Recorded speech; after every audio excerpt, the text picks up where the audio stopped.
guys, this is Good Rafi. Today I am going to show you how to make shashlik.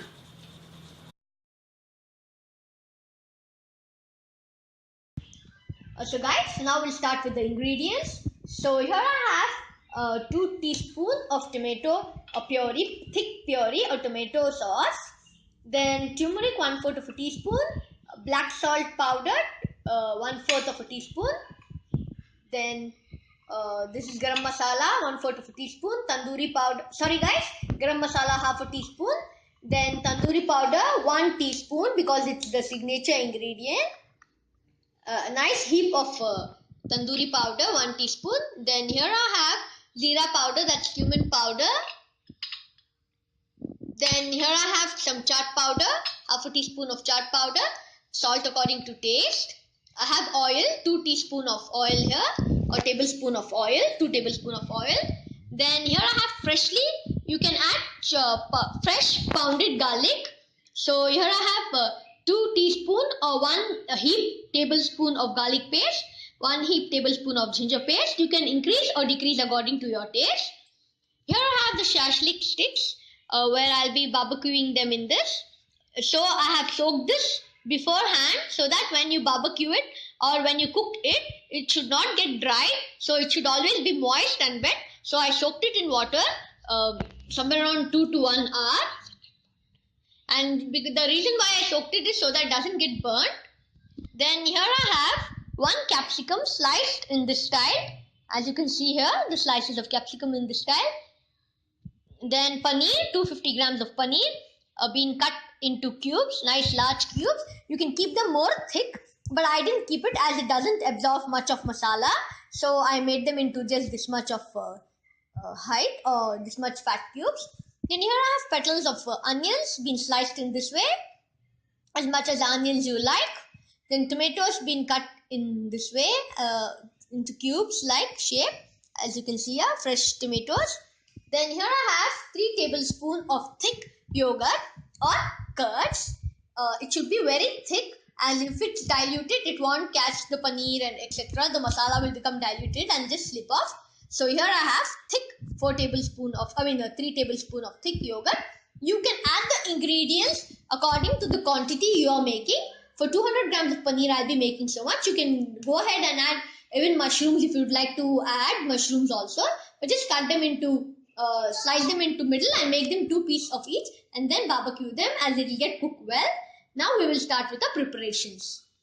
Take a bowl of curds or the thick yogurt. And spices you should add according to taste or according to yourself. So first I'll be adding the ginger garlic paste.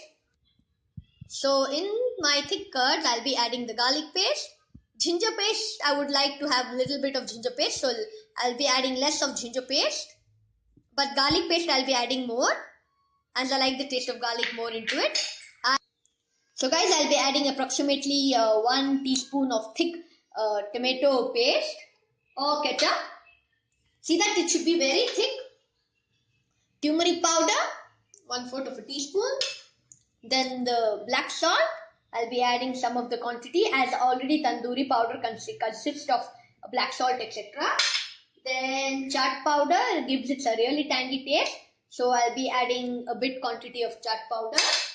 Then jeera powder, it enhances the flavor of the tandoori masala, so I'll be adding the jeera powder.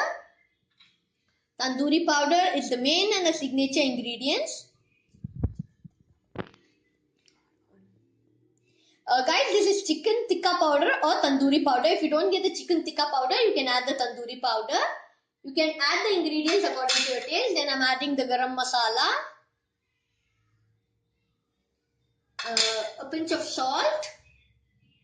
I think without salt, all the dishes are incomplete. Salt according to your taste. I'll be adding oil into it. As I told you, it's 2 tablespoons of oil. And we'll be mixing the ingredients well. So guys, now I'll be mixing the ingredients well with the curds, the oil and the ginger garlic paste with all the spices. See that you mix it well.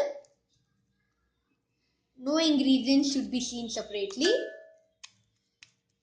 So guys, once the masala has been nicely mixed, now we will be taking the you can just take a little bit of the curds, the masala yogurt, and just taste it to see it's exactly in taste. Or you can go ahead and add ingredients. I'll be adding the slices of tomatoes, the petals of few onions.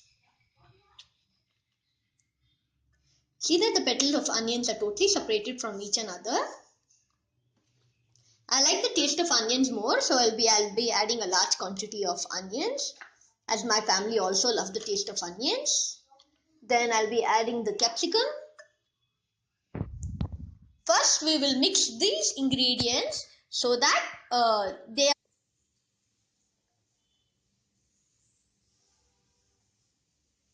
capsicum, tomato,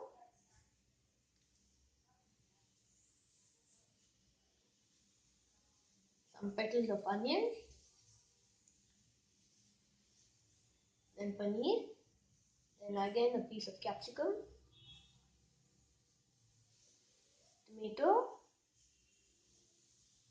some petals of onions, somewhere around 2 petals of onions, then a piece of paneer. In this way, we'll be filling all the sticks here. Once we fill all the sticks, we'll take a non-stick pan. So guys, here we have done with all the sticks. As you can see, they're looking nice and attractive. So now I will take a pan. I'll add some oil in it. I'll show you now.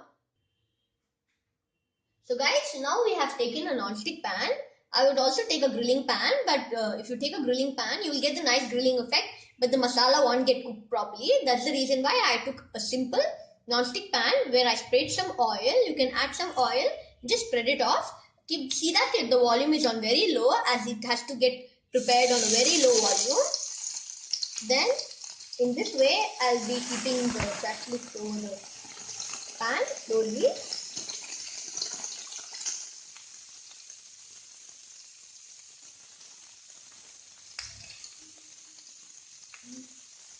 And now I'll be cooking them from each and every side so that the masala from all the sides get cooked nicely and the raw aroma escapes.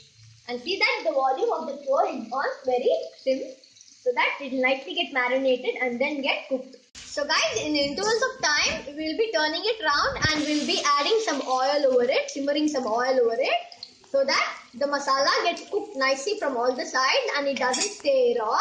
In this way, we will be cooking it from all the sides till they are nicely done. Otherwise, what will happen is it will catch at the bottom or it won't get prepared nicely. If you add oil, all the flavors of the masala will just come out in a delicious way. That's the reason why in intervals of time you have to sprinkle some oil and keep on turning them in this style like this all around. Just put some oil, turn it, put some oil over it, then turn it. In that way, we'll be cooking it from all the sides. So guys, here we have done with the yummy shashliks. It's done completely. We are done with the recipe. Please guys, like our video and subscribe. Bye bye.